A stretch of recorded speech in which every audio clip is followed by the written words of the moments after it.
ರೇಣುಕಾಸ್ವಾಮಿ ಹತ್ಯೆಯ ಕೇಸ್ನಲ್ಲಿ ನಟ ದರ್ಶನ್ಗೆ ಸದ್ಯಕ್ಕೆ ಸಂಕಷ್ಟ ತಪ್ಪು ಹಂಗೆ ಕಾಣಿಸ್ತಾ ಇಲ್ಲ. ಕಾರಣ ಅವರಿಗೆ ರೆಗ್ಯುಲರ್ ಬೇಲ್ ಸಿಕ್ಕಿದೆ, ಷರತ್ತುಬದ್ಧ ಜಾಮೀನು ಸಿಕ್ಕಿದೆ.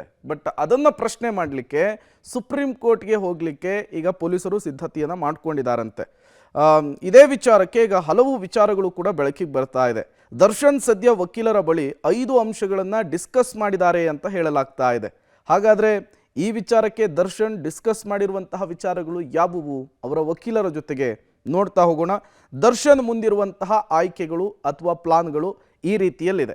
ಸುಪ್ರೀಂಗೆ ಒಂದು ವೇಳೆ ಮೇಲ್ಮನವಿಯನ್ನು ಪೊಲೀಸರು ಸಲ್ಲಿಸಿದರೆ ಅನಾರೋಗ್ಯದ ವಿಚಾರವನ್ನು ಹೇಗೆ ಪ್ರಮುಖ ಅಸ್ತ್ರವನ್ನು ಮಾಡ್ಕೊಳ್ಬೇಕು ಅನ್ನೋದ್ರ ಬಗ್ಗೆ ವಕೀಲರ ಜೊತೆಗೆ ಚರ್ಚೆ ನಡೆಸಿದಾರಂತೆ. ಅನಾರೋಗ್ಯದ ಕಾರಣಕ್ಕೆ ಅವರಿಗೆ ಮಧ್ಯಂತರ ಜಾಮೀನು ಸಿಕ್ಕಿದ್ದು, ಈಗ ರೆಗ್ಯುಲರ್ ಜಾಮೀನು ಕೂಡ ಸಿಕ್ಕಿದೆ.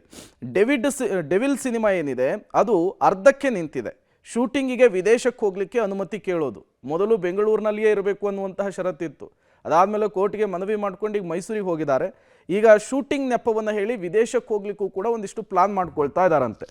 ದರ್ಶನ್ ಬಳಿಯಿಂದ ರಿಕವರಿ ಆದಂತಹ ಹಣ ಹಾಗೂ ವಾಹನವನ್ನು ವಾಪಸ್ ಪಡೆಯುವಂಥದ್ದು, ಒಂದಿಷ್ಟು ಹಣವನ್ನು ಸೀಸ್ ಮಾಡಿದ್ರು. ಜೊತೆಗೆ ದರ್ಶನ್ ಓಡಾಟ ನಡೆಸಿದಂತಹ ಕಾರುಗಳನ್ನು ಕೂಡ ಸೀಸ್ ಮಾಡಲಾಗಿತ್ತು. ಅವುಗಳನ್ನು ಬಿಡಿಸಿಕೊಳ್ಳುವಂತಹ ಪ್ಲಾನ್ ಇದೆಯಂತೆ. ಬೆಂಗಳೂರಿನಿಂದ ಹೊರ ಹೋಗಲಿಕ್ಕೆ ಶಾಶ್ವತ ಅನುಮತಿಯನ್ನು ಕೋರ್ಟ್ನಿಂದ ಪಡೆಯುವಂಥದ್ದು, ಕಲಾವಿದ ಎಂಬ ನೆಪವನ್ನು ಕೊಟ್ಟು ಅನುಮತಿಯನ್ನು ಪಡೆಯುವುದಕ್ಕೆ ವಕೀಲರ ಜೊತೆಗೆ ದಾಸ ಚರ್ಚಿಸಿದ್ದಾರಂತೆ.